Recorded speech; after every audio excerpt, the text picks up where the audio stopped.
The night was unusually cold in the small town of Pinehill. The autumn winds carried a sharp bite, rattling the leaves in the woods just outside the town's border.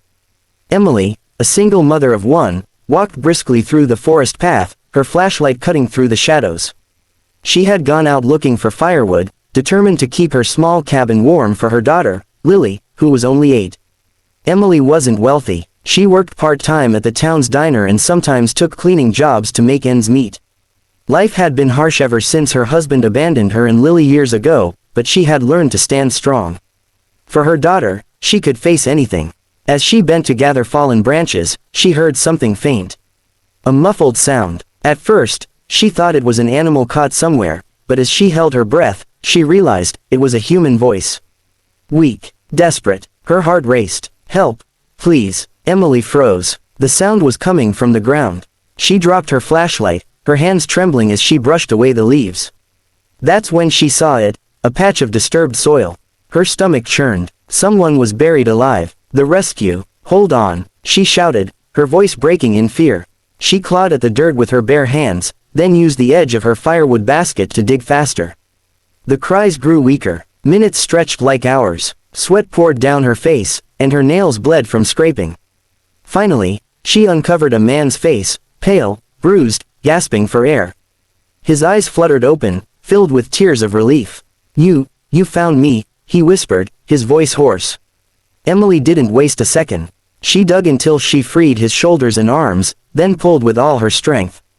The man was heavy, dressed in an expensive suit now tattered and dirty. By the time she dragged him fully out of the shallow grave, she collapsed beside him, both of them breathing hard. "Who did this to you?" she asked. He coughed, his lips trembling. "They wanted my money, left me here to die." Emily looked at him closely. She had seen his face before, though only on news headlines and the television at the diner. He was Daniel Whitmore, the millionaire businessman who owned several companies across the state. And here he was, in the middle of nowhere, beaten, buried alive. The shelter. Emily couldn't leave him in the woods. She wrapped her scarf around his shoulders and helped him to his feet. His body leaned heavily against hers, but she pushed herself harder. Step by step, she brought him back to her cabin. Lily's eyes widened when she saw them enter. "Mommy, who is that?"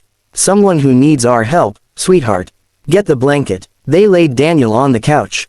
Emily cleaned his wounds with the little medical supplies she had. His breathing steadied, but his body shook from shock and cold. "You saved my life," Daniel murmured, tears pooling in his eyes. "If you hadn't found me." "Don't speak now," Emily said firmly. "Rest. You're safe here." For 2 days, Emily and Lily cared for him. She cooked warm soup, changed his bandages, and kept the fire burning.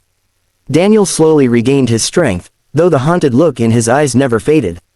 Lily, innocent and kind, often sat beside him. "Mister, don't be sad. Mommy says when people cry, their hearts are just making room for more love." Her words made Daniel smile weakly, though his eyes grew glassy. The truth revealed. On the 3rd night, when Lily was asleep, Daniel asked Emily to sit with him. The fire crackled softly between them. "I need to tell you something," he said, his voice breaking. Emily tilted her head. "What is it?" He took a shaky breath. "The men who buried me were people I trusted. My own business partners. They wanted me gone so they could take everything I built. But that's not the only reason I cried when you saved me." Emily frowned. "Then why?" Daniel's eyes brimmed with tears. His voice dropped to a whisper. "Because you remind me of her. Of the woman I lost years ago." Emily's chest tightened. "Your wife?" He shook his head slowly. "Not my wife. My sister. She was all I had after our parents died. She raised me when she was barely an adult herself. She was, like you, strong, selfless, a single mother too. She died protecting her child during a robbery. I couldn't save her. I always blamed myself." A tear rolled down his cheek. "When you pulled me out of that grave, I felt like she sent you. Like she gave me another chance through you." Emily's own eyes welled up. She knew what it was like to lose someone, to carry pain silently while the world moved on. For a moment, their grief met in the silence between them. A shared cry. Daniel's whisper grew softer, trembling. "Thank you, for being her. For saving me the way I couldn't save her." Emily reached across the table, placing her hand on his. "You're alive. That's what matters now. Don't carry guilt for things you couldn't change." He squeezed her hand tightly, and in that quiet cabin, both of them cried, not just for the past, but for the strange, unexpected bond that had formed between them. A new beginning. In the days that followed, Daniel recovered fully. He promised Emily he would report the crime and ensure justice was served. Before leaving, he stood outside her cabin, staring at the humble home that had sheltered him.